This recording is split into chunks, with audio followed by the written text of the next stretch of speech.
This episode is brought to you in part by the Table Podcast from the Hendricks Center at Dallas Theological Seminary. I'm Darrell Bach, one of the hosts, and I invite you to join us as we discuss issues of God and culture, which includes anything and everything. Listen on your podcast app or at dts.edu/thetable. This is the second part in a series. Go back and listen to the first part for a little bit of context.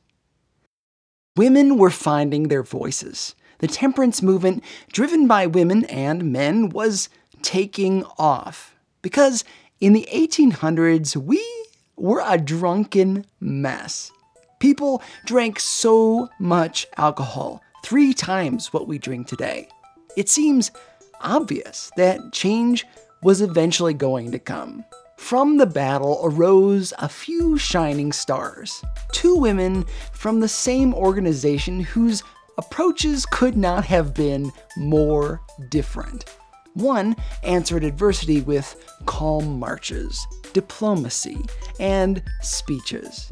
The other responded to adversity with a hatchet.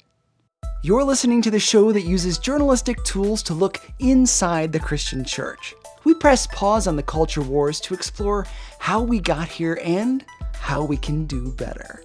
I'm Chris Staron. This is Truce.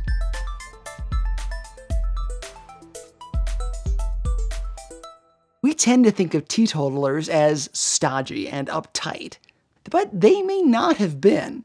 They were the progressives of their day, advocating for a better society. Here's Jim Vorel, a staff writer at Paste magazine. Progressives were on the side of a national prohibition amendment because they felt that alcohol and liquor were something of a scourge of the working man, of the working class, that the working class would never be able to rise above their station if they were spending all their money at the saloon, and that it was predatory and taking advantage of them, which to an extent it was. Some Americans saw alcohol as the thing that held people back from contributing to society. Organizations that campaigned for temperance were soon tied into women's suffrage. Because they argued that if women were given the vote, if women achieved the vote, that they would be the key instrumental voting demographic that would usher in prohibition. But for a while, the two issues were almost inseparable. So, if you owned a distillery or a brewery, you might not be so keen on the idea of women having the right to vote. There was a whole industry in jeopardy. Factories, delivery mechanisms, farmers, jobs. In this country, it seems like we're always dragging jobs and farmers into every fight. The alcohol industry wasn't about to let this thing happen, so they did some pretty shady stuff. In particular, there's the case of Phoebe Couzens, who was a famous suffragette in the late 1800s, but she kind of fell on financial hard times, and the Brewers Association of the day paid her off to literally switch sides on the topic of suffrage. Like, she got money straight from Adolphus Busch of the Anheuser-Busch brewery and everything, and it was just incredibly underhanded. It paid her to suddenly, after decades of arguing in favor of prohibition and women's suffrage, to suddenly veer into the opposite direction and say that her gender did not deserve the vote. They paid an impoverished woman to turn against her own interests. And she was asked why. And I think the quote here says, "Observations made during my struggle to get the privilege of the ballot for my sex convinced me I was wrong." And so they would pay for her to go out on speaking tours, and just saying, like, I was wrong. We don't deserve the vote. They also released syndicated newspaper columns that were printed all across the country. Columns that were supposed to be coming from the perspective of rural farmers, very much like the demographic they were trying to reach. But they weren't being written by any real farmers. They were being written by the Brewers Association. And they had ridiculous arguments like, quote, "God pity our country when the handshake of the politician is more gratifying to woman's heart than the patter of children's feet." There's one where they said they should be happy enough that they get to raise future rulers. Why should they need to feel the need to vote on representatives when the next generation of representatives are their children, their male children specifically. These assaults in the media were intended to stop women from getting the vote, in hopes that it would also take down the temperance movement. In this case, big alcohol was literally trying to oppress women. Think about that next time you go to ladies' night. Not only did women have little recourse if their husbands or fathers beat them or lost the farm to alcohol addiction, big alcohol was also against them. The women's movement had powerful opposition, but that doesn't mean that they didn't have power all their own. Like the second president of the Women's Christian Temperance Union, Frances Willard.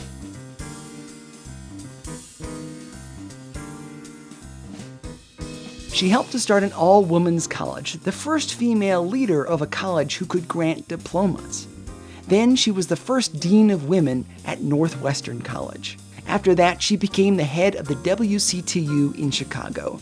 Speaking of the WCTU, here again is Sarah Ward, the national president of that organization. She gets all the credit for all these things she did, but really her gift was she listened to anybody that came with an idea, and women weren't drinking, so it wasn't any big problem to become a member of the WCTU, but then they all had their pet peeves and grievances that they would like to have something done about, and they would appeal to Frances, and she'd say, oh, yes, that's a great idea. You go ahead, set that up, and get it going. Which is how the WCTU went from focusing on temperance to so much more, with over 40 departments. There was one called Mercy, which out of it came the Humane Society. They were trying to make things better for animals, and they even went so far as told women to stop buying hats that had feathers. She had this saying, do everything. Yes, it was do everything, and so the women came and they were doing everything. This is contrary to everything modern marketing gurus will tell you. They might be tempted to take it one issue at a time, but not Frances Willard. So she and then this secretary, Anna Gordon, traveled, by stage and train and so on, all over the United States. Visiting every city they could to talk about temperance. And of course she had a little more difficulty in the South because they still didn't think women should be out doing and speaking. They were to stay home and be ladies. But she had a wonderful gift of speaking, and so she began to even break down barriers and got into the southern states. Building momentum everywhere they went. And then they went out west, and they visited an opium den in San Francisco. And she said, she had this quite a long speech, and that speech is actually on her statue in Statuary Hall. But the one phrase that we pull out a lot is, we are one world of tempted humanity. One world of tempted humanity, which I kind of like. It takes it from being just those evil people out there to all of us are tempted. So she sent women out across the whole world. About 1782, 83, she had a woman, Levitt, who was invited out to the Sandwich Islands, which of course became known as Hawaii, to give some lectures, and there was some temperance work there. The movement had already spread to Canada as well. And then England started very soon after that, and this lady, Henry Somerset, and Frances were the best of friends. It was going so well that she decided, why not keep expanding? Remember that woman who went to Hawaii? She thought she'd send this Mary Clement Levitt on around the world, so she wrote her and said, go on, go on. And of course, there was no money. And this is, for those of us who have worked in the WCTU, we just sort of laugh and say, this is how it's been from the beginning. And this woman had about $20, and Frances wants her to go on to Australia. I don't know how she thought she was going to get there. So the people in Hawaii caught on what the problem was, and they took up an offering, and they sent her on. She was gone for 6 to 8 years, never saw a person that she knew in that whole time. And even though she went back and forth and crossed the equator many times and had a fantastic time of establishing unions, she evidently never went back to the same place, so she never saw a face that she'd seen before. Can you imagine all of that travel before the invention of airplanes? That's how much she believed in this cause. The reason I brought all this up back to Frances Willard, she decided while Levitt was out doing all this travel, they should have a petition. And so it's called the Polyglot Petition, and it has millions of signatures that she carried with her all over the world. And then it was presented to Grover Cleveland, and it was presented to the Queen in England, and it was asking them to stop alcoholic beverages and opium. A petition from all around the world asking leaders to take the temperance movement seriously. The movement kept building, and not just in the public square, but also teaching temperance to children, even in public schools. And then we had this Mary Hunt, who was getting the temperance into the schools. It was required to teach the effects of alcohol. So when that generation grew up and started voting, and got it on the ballot, well, yes, they said, we know it's not good for us, and so they voted alcohol out. And Mary Hunt, the woman in charge of education, became a force to reckon with. She had a background in chemistry and didn't like inaccuracies printed in her textbooks. And so it became in many of the states that they would only accept textbooks that she and the WCTU had approved. And she didn't usually write them, but she had people who were writing them. And if she approved them, then they were sold, and if not, it didn't get very far. They were eventually required to teach temperance in every state. And they signed this then that they had to have, this was a national requirement, that they had to teach it. This was Grover Cleveland again, and she went in to see him because they were scared to death that he was not going to sign it. And she said, I didn't come to ask you if you were going to sign it. I know how you are supporting us. I just came to say, when you finish signing it, would you please send me the pen? And about 5 days later, she got the pen and he'd signed it. We'll be right back. This episode is brought to you by No Small Endeavor, the acclaimed podcast from Great Feeling Studios and PRX. In each episode, host and award-winning theologian Lee C. Camp sits down with courageous and impassioned people, like Hollywood legend Rob Reiner and civil rights hero Reverend James Lawson, talking about what it means to find true happiness and flourish in day-to-day life. And if you're looking for somewhere to start, why not check out the recent episode with award-winning journalist and best-selling author Tim Alberta on Christian nationalism's role in the Republican Party. Follow No Small Endeavor on Apple Podcasts, Spotify, or wherever you get your podcasts.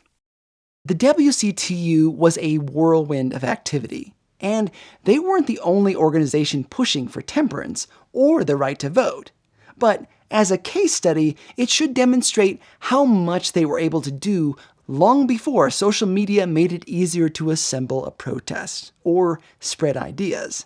They could overcome fake news in the newspapers and get the job done. Frances did it through marches, petitions, and speeches, like this one. Hi, I'm Mary DeMuth of the Pray Every Day show. Address of Frances E. Willard, President of the Women's National Council of the United States, at its first triennial meeting, Allbaugh Opera House, Washington, D.C., February 22nd through the 25th, 1891.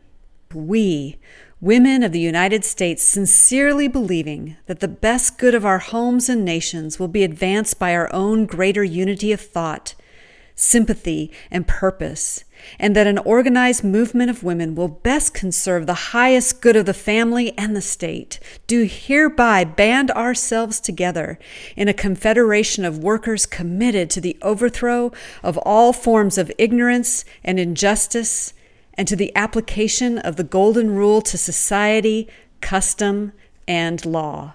Not every woman in the WCTU had the same approach as Frances Willard. Some preferred a little less of a subtle approach.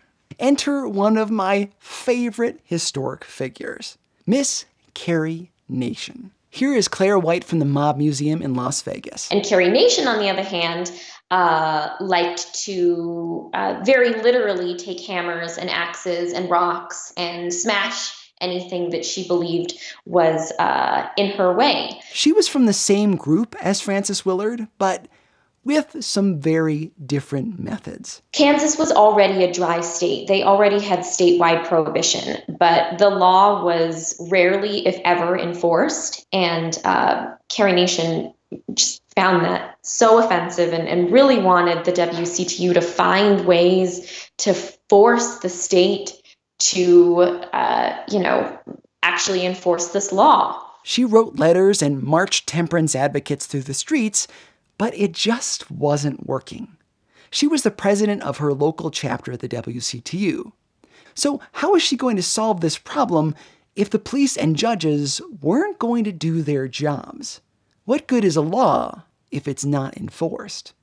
Turns out this would be a plague on the temperance movement and eventually on prohibition. She prayed on it, and on June 5th of 1900, she said that when she awoke, that she heard the message, "Go to Kiowa, I'll stand by you."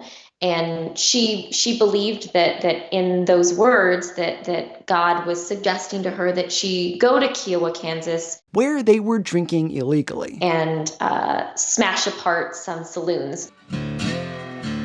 She gathered what she called smashers, rocks and bottles that she'd wrapped to look like harmless packages, so nobody would know what was about to come. So she went there and destroyed 3 saloons. She was arrested more than 30 times over the next 10 years as she continued to do these things.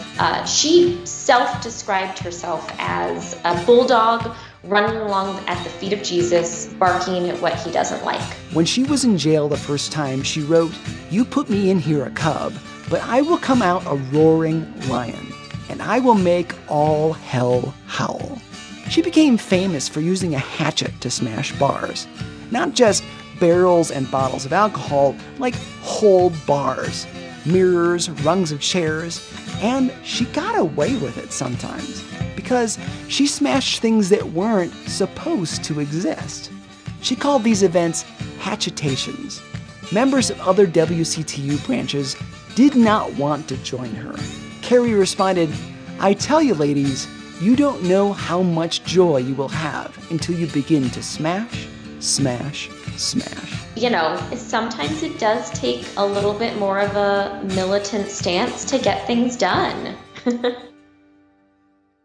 The governor begged her not to continue her crusade, but she said that if he wouldn't enforce the law, then she had no choice but to do it herself. She funded her crusades against alcohol by selling pins made to look like her famous hatchet. She gathered a group of Kansans together to help. They called themselves the Home Defenders Army. The pictures of Carrie in this era are just great. She looks like a little old lady you might expect to be running a used bookstore. Little round glasses, frown lines, conservative clothing, holding a Bible and her hatchet. Saloon owners hung up signs in their bars, "All nations welcome, except Carrie." Eventually, as you know, through marches and the use of a renowned hatchet, prohibition and the women's right to vote became constitutional amendments. One of those ideas was a little more popular than the other. Prohibition didn't have the same staying power. A lot of people today think it was a bad idea. Some of that has to do with its effect on organized crime. Here is Claire from the Mob Museum again. So prohibition is the best thing that ever happened to organized crime. Temperance reformers really believed that by outlawing alcohol, that crime would essentially disappear. They incorrectly assumed that all of the bar fights and domestic violence and public drunkenness that was happening in saloons and bars and beer gardens, that was really the downfall of society, that was what was causing violence and strife. But it continued in no small part because the law said it was illegal to make, sell, and ship alcohol, but not to drink it. Now, if you couldn't buy alcohol in town, who would you get it from? Criminals, people who are already willing to break the law. So the mob immediately, within a few hours of the enforcement of the 18th Amendment, we have trucks and boats around the country that are being hijacked. And that alcohol is going directly into the hands of the mob, and the mob is selling it to willing and thirsty public. Prohibition now is considered by many to have been a failure. But was it really given a fair chance? The law was hamstrung, only prohibiting the manufacture and sale of alcohol. It wasn't illegal to own or drink it. It also took a year from its passage until it became law. So people had a lot of time to stock up. And it wasn't well enforced, sometimes because politicians were in the pockets of the bootleggers. There's another side of this, though. Good things happened because of Prohibition. Male deaths by cirrhosis of the liver dropped by 2/3. And the Roaring '20s, when a lot of Prohibition took place, was a time of immense economic prosperity. Could it not have been, at least in part, that people had more money because they weren't spending it on alcohol? If you drink one bottle of wine a week, you're spending about $1,500 a year. Yet, 21% of Americans have absolutely no retirement savings. If you took the money that you would spend on wine and saved it for 4 years, you'd have more in retirement than a quarter of the country. According to the CDC, excessive alcohol use leads to 88,000 deaths each year in the US, or 1 in 10 deaths among people 20 to 64 years old. And not to stir up controversy, but compare that to the decidedly smaller number of gun deaths, which is at 38,000 per year. 88,000 versus 38. You're more likely to die via shot glass than by being shot. And the economic cost of excessive alcohol consumption in 2010 was estimated at $249 billion, or $2.05 per drink sold. With all that criticism, it's important to note that alcohol is used in the Bible. Jesus turned water into wine, after all. Of course, in the United States, we like our freedom. I'm not arguing that we have to get rid of alcohol. I'm just saying we need to check ourselves. Prohibition did have some positive impacts and never really got a fair chance. It was a flawed 14-year experiment. I was taught in school that the people who wanted Prohibition were Looney Tunes. But these women were protecting themselves, their homes, marriages, and their communities. So much of life is about finding moderation when society pushes us to excess. Jesus drank wine, but we're not to get drunk. The important thing is that it was an avenue for women to be taken seriously. The fight against alcohol allowed women to test their strength, which, if nothing else, is a reason to think that temperance had some success. Without it, who knows how long it might have taken women to gain the right to vote. The movement gave voice to women who, before this time, were hardly allowed to participate in public life at all. It started with prayer and the singing of hymns. And a hatchet. You can't forget the hatchet. Tell us what you think about temperance, the suffrage movement, whatever you like. You can record a voice memo on your phone and email it to me at trucepodcast@yahoo.com. For further reading, check out Daniel Okrent's book, Last Call, The Rise and Fall of Prohibition. Thanks to Sarah Ward from the WCTU, which you can find at WCTU.org. Thanks also to Claire White from the Mob Museum in Las Vegas. I'm told that the axe-wielding Carrie Nation makes 2 different appearances in the museum. Thanks also to Jim Vorel for his research into the history of alcohol in the U.S. Nick Starin is always willing to help me untie my mental knots. Jenna DeWitt wrote the tweet that inspired both these stories. Truce is a listener-supported podcast. You can go to our website and donate a few dollars to keep this thing going. I'm over $1,000 in the hole after 2 seasons and could use a little help breaking even. Find the show on Facebook, Instagram, and Twitter, and please tell your friends.